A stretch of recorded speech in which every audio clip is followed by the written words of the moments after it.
See the moon roll across the stars. So, first question, who here actually wants to live to 100? Some people. Who here couldn't stand the thought of still being alive at 100? Okay. What do we think of when we think of old people? Crippled, nursing homes, what do we call them? Frail, elderly, that's a nice one. Grumpy old man, old fart, over the hill. And what do we do with them? We already said, where do we put them? Nursing home. And so for me, it was someone said I'm going to live to 100. Initially I'm like, well, why would you want to? You know, me watching my grandparents grow up, I only have one grandparent left.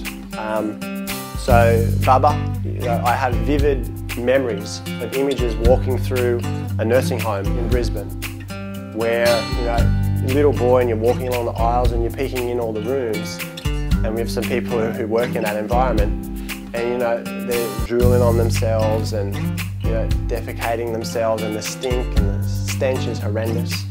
And visiting my Baba, my Yugoslav Nana, and she was, you know, all decrepit. She was actually physically quite well, but Alzheimer's. And so over the years, just watching someone not even recognise their daughter and then getting angry at them. And so my other grandparents, one died of heart disease, another one of cancer, another one, the only one who's alive, Nana, she lives with mum and dad. And so there again, she's quite physically well, but mentally just off the chart, like doesn't recognise me, keeps arguing with her daughter, like, what are you doing in my house, kind of thing. Why aren't people living to 100? That's a good question. Disease, they're dying. What are people dying of? What are the big killers? Cancer, nice. 1 in 3. Heart disease, 1 in 2. Third biggest killer? Pharmaceuticals, the medications themselves. Pretty nasty. Yeah.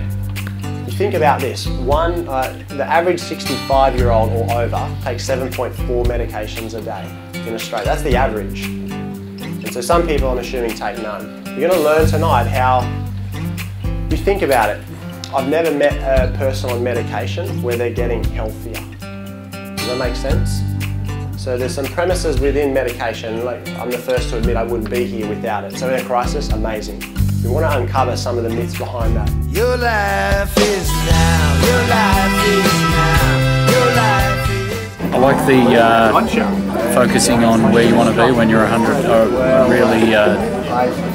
Really gives you perspective. I read something similar in a book, not exactly the same, but it gave me perspective about 6 years ago, and I made some changes. And yeah, it's easy to slip out of alignment, but this has been a good refresher, and love what you guys are doing. Need more of this. Thank you. Everywhere. They need to implement it into the schooling system. Awesome. Thank you for that. Thank you. First off, Anthony, he just puts everything across and makes you feel so positive, so good about yourself, and you want to live longer and want to look after your health and be excited about looking after your health. Your life is now, your life is now, your life